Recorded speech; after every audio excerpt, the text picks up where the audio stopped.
Muy bien, en esta sesión se va a ver, bueno, en la sesión anterior se vio cómo se modela el diodo y cómo se pudiera, no cómo se pudiera, cómo se puede aplicar las ecuaciones y cómo se insertan dentro de la MNA. En este caso, como se puede ver, es el transistor BJT.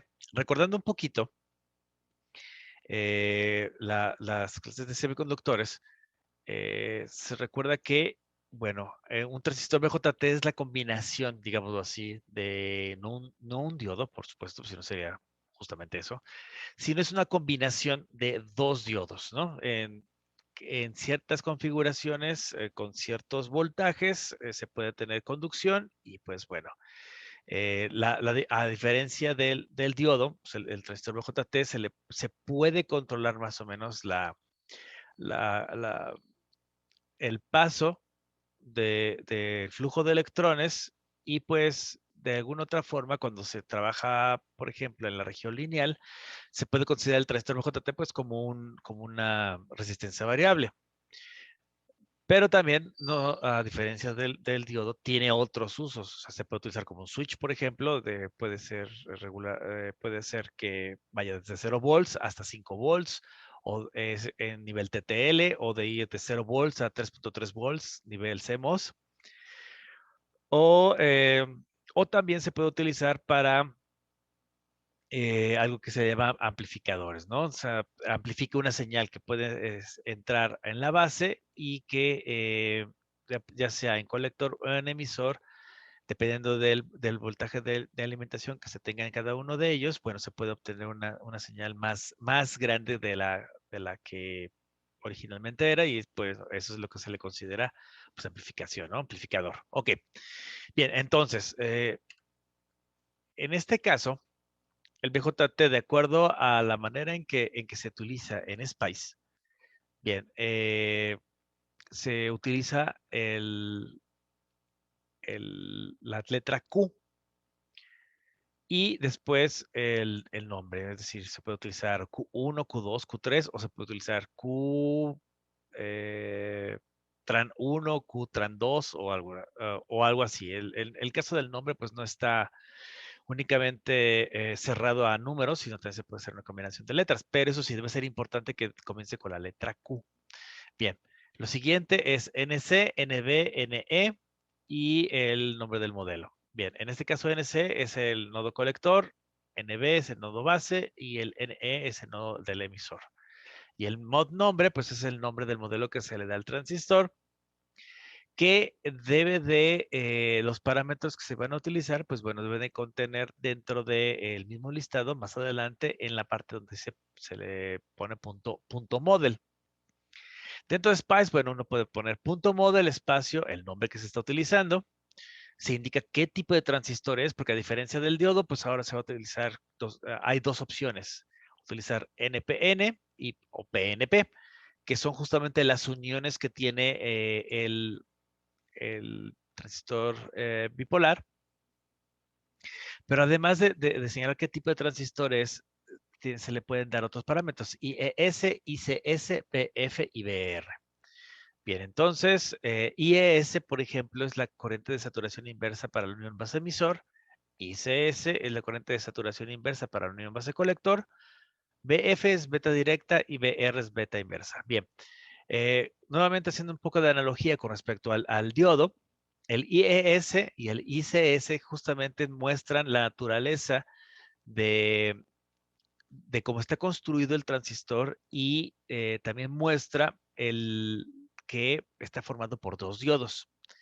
Ahorita vamos a ver en una forma más visual, pero bueno, desde aquí uno se puede dar cuenta que, bueno, tiene parámetros que, por ejemplo, en el caso del diodo era el IS, nada más que al ser el diodo necesitar estos dos parámetros, se tiene que especificar cuál es.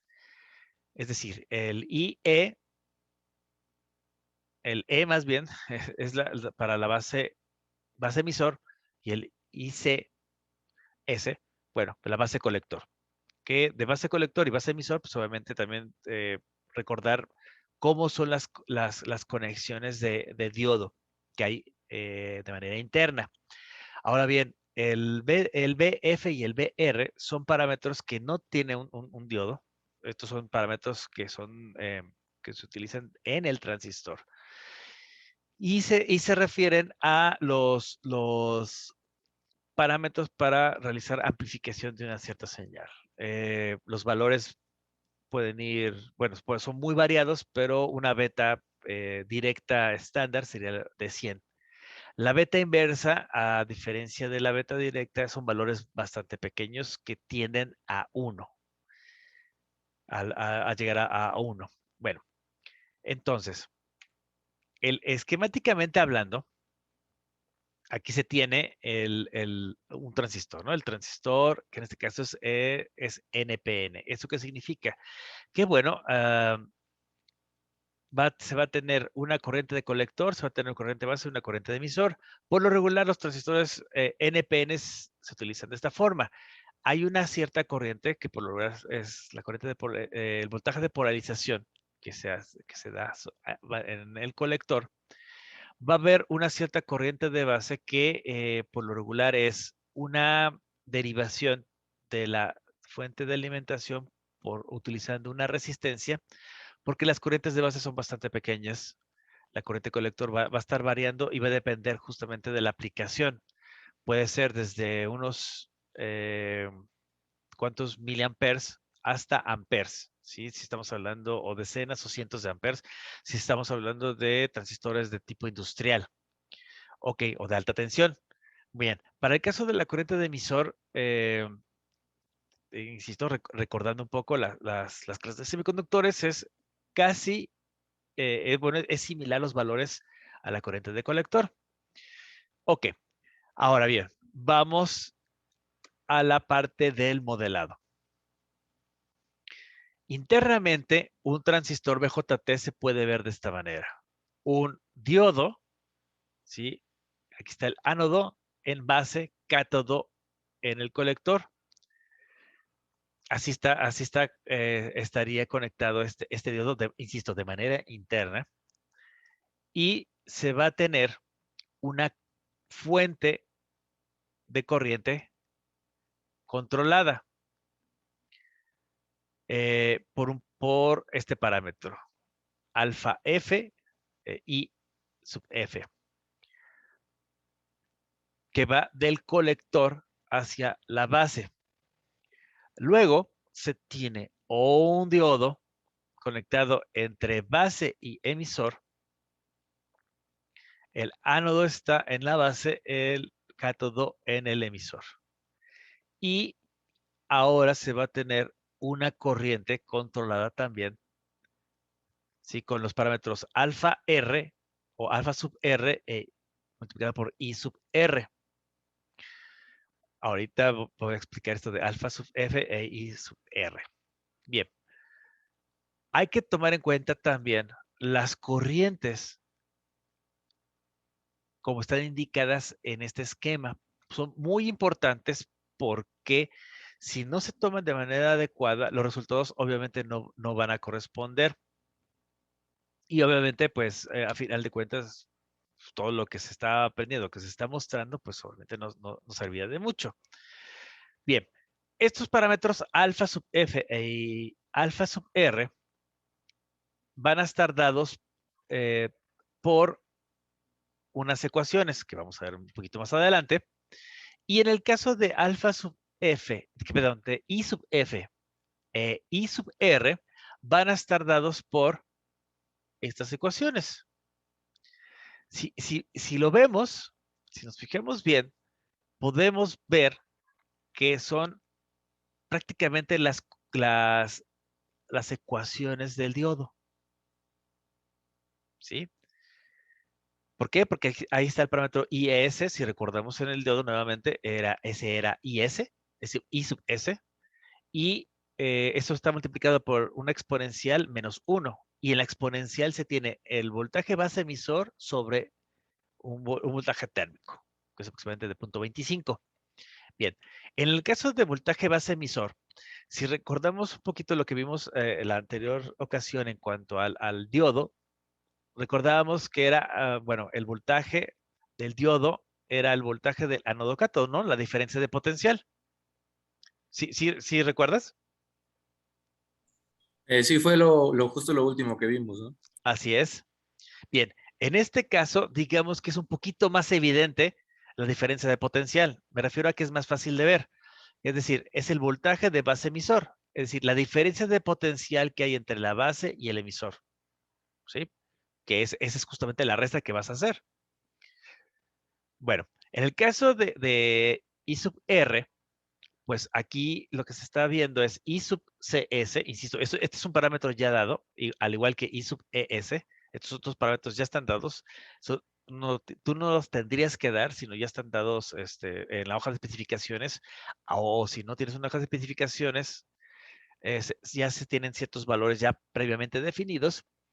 Y en este caso es el exponente menos 1, pero en el exponente tienes la diferencia de potencial entre la base y el colector, dividido entre el voltaje térmico.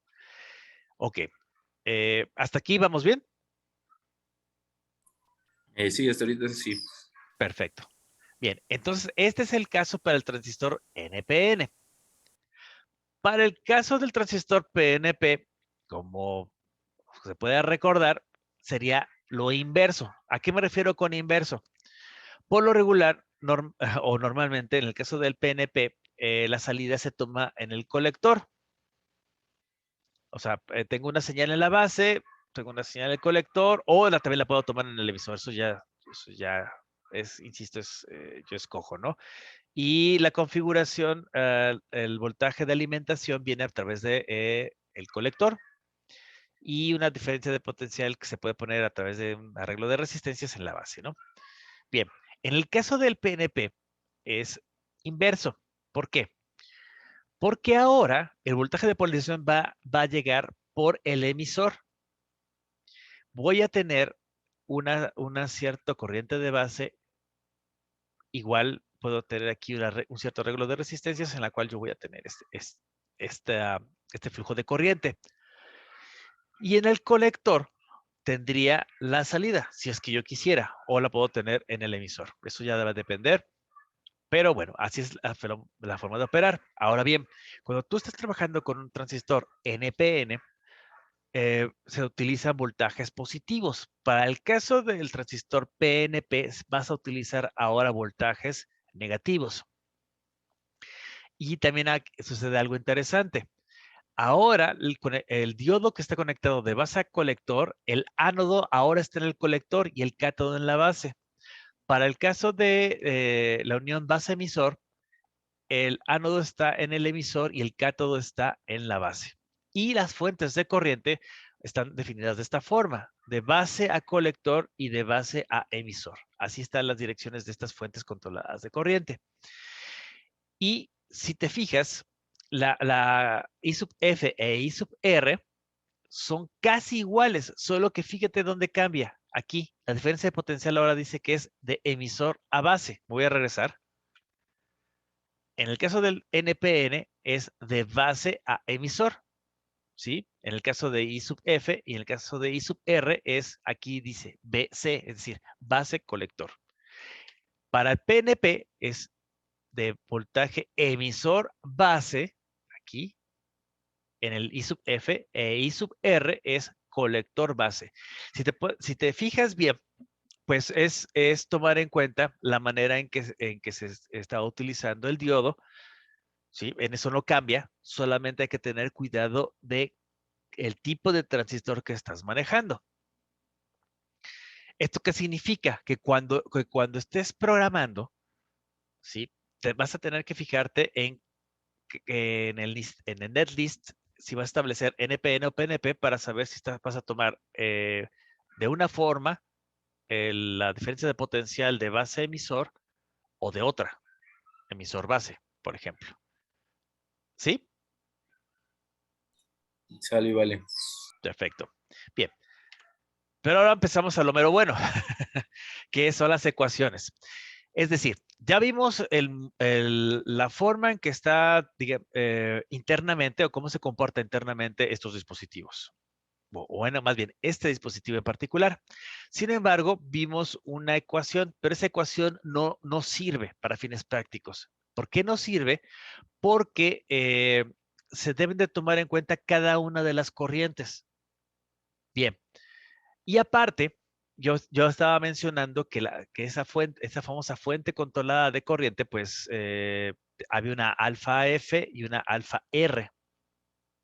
Bueno, entonces para el caso del transistor NPN, existe algo que se llama modelo de Eversmoll. Este modelo es el modelo más simple que te puedes encontrar para representar un transistor BJT por medio de ecuaciones. Está otro modelo, está el modelo de Gumer-Pool, pero ese modelo está más orientado hacia la parte de análisis en DC, bueno, más bien de AC, además de que ese modelo es más complejo. Obviamente, me imagino que has de haber manejado, por ejemplo, el pi, el modelo pi, no sé si lo manejaste, el del transistor. No me suena. No te suena. Ok. No pasa nada. No pasa nada. Ok. Bien, entonces, en este modelo de Eversmoll, insisto, es el modelo muy, muy simple y que curiosamente sí lo utiliza Spice. Obviamente con otros parámetros, pero a final de cuentas, el modelo básico es este, Eversmoll. Punto. Ok. Entonces se tiene una corriente de emisor, una corriente de colector, una corriente de base. Perfecto. Bien, vayamos a la corriente de emisor. En la corriente de emisor tienes el IES, I sub ES. Bien, por el exponencial de la diferencia de potencial entre base emisor dividido entre B sub T, todo esto menos 1, menos alfa sub R que multiplica a I sub CS, que multiplica el exponencial de la diferencia de potencial entre el base colector dividido entre B sub T, todo menos 1. Esa sería la corriente de emisor.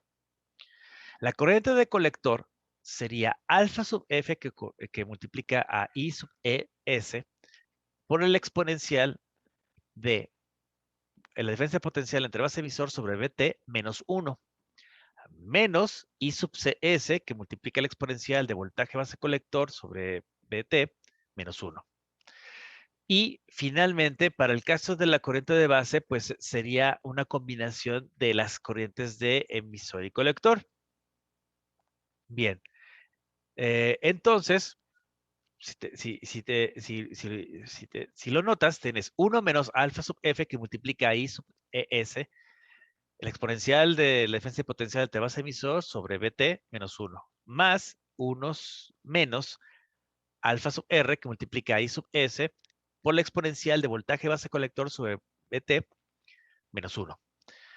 Si te das cuenta, en ningún momento, me refiero en particular con esta corriente de base, si te das cuenta, en ningún momento menciono la corriente de base como tal. Y te puedes preguntar, ¿por qué?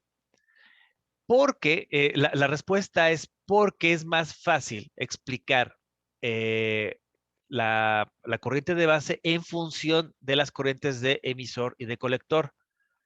Porque si recuerdas, en la física de semiconductores, la unión, digamos que donde está la parte de la base es una unión muy, muy pequeña, que en este caso es de material tipo P. Entonces, el flujo más grande, más fuerte va a ser de colector hacia emisor y se va a formar, no voy a decir canal porque entonces se puede confundir con un MOS, pero la parte más fuerte del flujo de electrones va a ser utilizando la base, pues, para hacer la recombinación correspondiente. Entonces, bueno, pues eso puede explicar por qué yo, en el caso de la corriente de base, no tengo términos muy explícitos con respecto a la corriente de base. ¿Ok? ¿Sí queda claro? Sí, profe. Bien. En el caso de los transistores, las hojas de especificaciones siempre manejan los valores de beta. beta F y beta R, como lo mencioné anteriormente. Bien, sin embargo, en las ecuaciones que te estoy mostrando no está el valor de beta, sino más está el valor de alfa. Y bueno, eso ya es cuestión de, digamos que de notaciones y de manera en que se trabaja a nivel de simuladores y a nivel comercial con respecto a los transistores. Y pues la convención comercial es utilizar valores de beta. Pero nuevamente, insisto, aquí vemos, por ejemplo, aquí en la corriente de colector, aquí hay una alfa sub F, en la corriente de emisor hay una alfa sub R. Bueno, pues no hay problema, porque yo puedo saber cuánto vale alfa sub R y alfa sub F. ¿Cómo? Bien, beta F es igual a alfa sub F sobre 1 menos alfa sub F. Y beta sub R es igual a alfa sub R dividido entre 1 menos alfa sub R. Cuando yo veo un catálogo manual de un datasheet de un transistor, ahí me va a dar el valor correspondiente de su beta F y su beta R. Vamos a suponer que el valor de beta F es 100. Entonces yo lo que tengo que hacer es que digo 100 es igual a alfa sub F sobre 1 menos alfa sub F. Si yo hago toda la matemática correspondiente, yo puedo obtener el valor de alfa sub F. Digamos que el valor de beta sub R es de 0.98. Hago lo mismo. 0.98 es igual a alfa sub R sobre 1 menos alfa sub R. Nuevamente, despejo y obtengo el valor correspondiente a alfa sub R. Eh, tú, por ejemplo, lo que puedes hacer es, al leer un netlist, por ejemplo, tú internamente tú ya tienes programada esa conversión de betas a alfas. El usuario no se va a dar cuenta, porque de hecho así sucede cuando haces una simulación en NGSpice o NTSpice. Es lo que hace. Tú das valor de beta e internamente ya tiene la fórmula correspondiente para hacer el ajuste y te da el valor correspondiente. Y tú, listo, vas a tener un valor, ¿no? Un valor de gráfica o un punto de operación, lo que sea. Tú no te das cuenta, pero hace esta conversión. Bien, hasta acá NPN sí está bien entendido. Sí, todavía sí, profe. Ok, perfecto. Bien, entonces vamos ahora con PNP. Nuevamente, a diferencia del NPN, o sea, aquí lo único que cambia, estoy haciendo cambios, lo único que cambia es esto, los subíndices del voltaje correspondiente. Porque en el caso de PNP, el voltaje para el caso de la corriente de emisor, ahora es el voltaje emisor base, como mostré en el esquema. Igual, en esta parte, en este exponencial, la diferencia potencial es entre colector base, no entre base colector como sería en el caso de NPN. Es lo único que cambia. De ahí en fuera es lo mismo. Eso también te puede indicar o te puede ayudar a simplificar las operaciones correspondientes cuando hagas o cuando vayas a realizar los cálculos del punto de operación. Ahora bien, en el caso en el particular de este transistor del BJT, no he mencionado AC. Solo he estado mencionando DC. AC lo vamos a ver un poquito después. Primero quiero que se entienda perfectamente bien DC, ¿sí? Para ver qué se puede hacer o qué se va a hacer con esto. Ok. Entonces, bueno, PNP me imagino que también ya quedó claro. Sí, profe. Ok, perfecto. Bien, entonces, lo que quedaría pendiente por ver son dos cosas. Una, había dejado la actividad de Del que dedo. ándale, con el diodo y el circuito con el diodo. ¿Sí te acuerdas?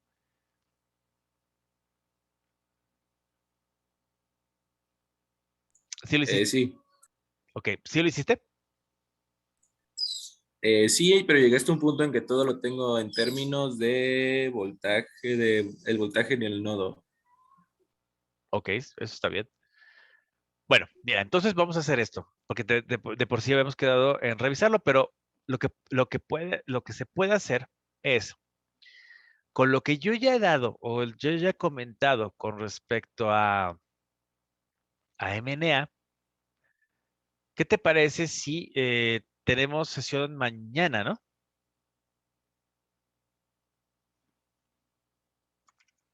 Déjame lo reviso. Sí, tenemos sesión mañana a las 9. Mira, lo que, lo que podemos hacer es, haz un circuito muy simple, es decir, una fuente de DC, una resistencia al transistor, un transistor al emisor, a tierra, aquí un divisor con una resistencia en base. Pásalo a MNA como tú lo entiendas y ¿te parece si mañana revisamos el circuito que propusiste con diodo y, ve, y veo cómo tú entendiste ahorita que lo que expliqué con respecto al transistor BJT? ¿Te parece?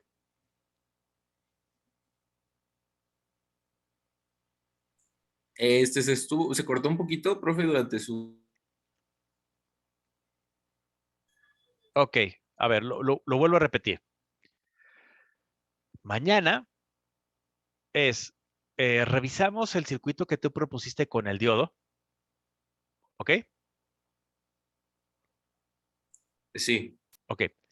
Y ahora tú vas a proponer un circuito con el transistor BJT, en el cual tú vas a tener una resistencia en colector, una resistencia en base, una resistencia en emisor, ¿sí? El emisor es la resistencia y a tierra, una fuente de DC que se va a abrir hacia la base y hacia el colector, pero las resistencias correspondientes, y eso pásalo o pasarlo a MNA, de acuerdo a lo que expliqué ahorita y a lo que eh, he dicho en las sesiones anteriores con respecto a MNA. ¿Por qué? Si, si, si te fijaste bien, aquí estamos hablando únicamente de corrientes. Y si recuerdas en el diodo, eh, mencioné cómo se insertaban las corrientes el, en la MNA. Entonces, yo quiero ver si comprendiste y mañana revisamos estos dos circuitos, el circuito con el diodo y el circuito con el transistor. ¿Cómo ves? correcto. Nada más, sí me puede repetir una disculpa, es que sí se me está cortando bastante. ¿Cómo debe ser el circuito con el transistor? O, mire, ¿me lo puede escribir por el chat? De hecho, te Por... lo, te lo voy a dibujar. Ah, ok.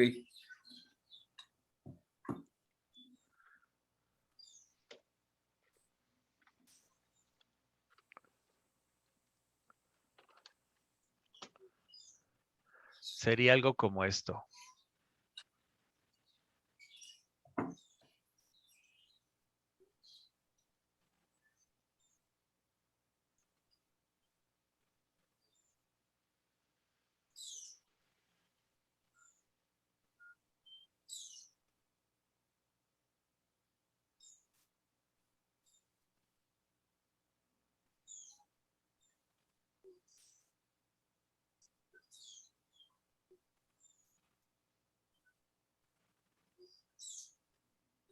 Este circuito, sí, ¿lo estás viendo? Sí, nada más, lo último, lo que puso junto al transistor me viene un poquito lento. Debajo de RC, ¿qué es? Ah, a ver, espérame, lo voy a dibujar mejor porque está medio feo. Bueno, muy feo.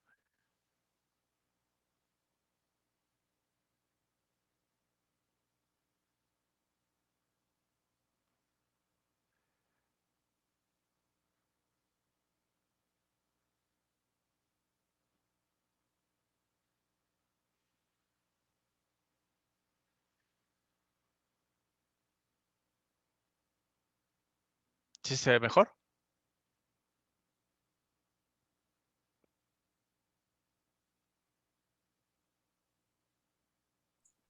Sí, Perfecto.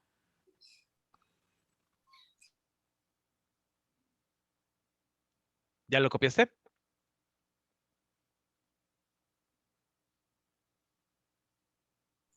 ya, profe. Ok.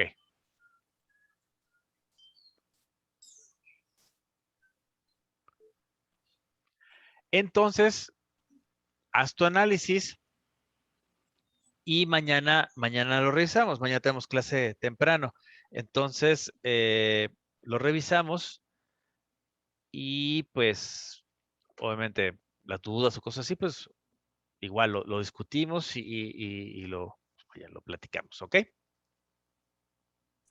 Sale, vale. Perfecto. Entonces, hasta acá lo vamos a dejar. Dame unos 10, 15 minutos para subir estas diapositivas y puedas tenerla como referencia. Correcto. Ok, perfecto. Pues entonces, bueno, y un rato más para tener el video, porque sí este, tarda en subirse en YouTube, en dado caso que quieras revisar este video. Y pues bueno, entonces mañana nos vemos tempranito. Cuídate mucho. Vamos a Sale, dejarlas profe, acá. hasta mañana. Nos vemos.